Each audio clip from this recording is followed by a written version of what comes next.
Next sponsorships, jersey sponsors, stadium branding, official partners. Example team India jersey sponsor, series title sponsor. Branding exposure కోసం heavy money pay చేస్తాయి. Next ticket sales, స్టేడియంలో live audience tickets, international matches plus IPL కొన్ని కోట్ల ticket revenue. Next ICC revenue share, world cups, ICC ఈవెంట్స్లో India partnership వల్ల బీసీసీఐకి major revenue share వస్తుంది. Next merchandise and licensing, team India jersey, caps, accessory sales. ఫైనల్గా BCCI income mostly match result పైన depend కాదు, business model పైన depend అవుతుంది. Next IPL teams ఎలా మనీ ఎర్న్ చేస్తాయి. ఐపీఎల్ టీమ్స్ అంటే జస్ట్ క్రికెట్ టీం కాదు, అది ఒక బిజినెస్ కంపెనీ.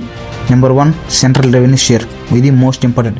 ఐపీఎల్ టోటల్ ఇన్కంలో 50% షేర్ని టీమ్స్కి ఇస్తారు. ఈ మనీ ఎలా వస్తుందంటే media rights, central sponsors. Team last ప్లేస్లో ఉన్నా కూడా సేమ్ బేస్ మనీ వస్తుంది.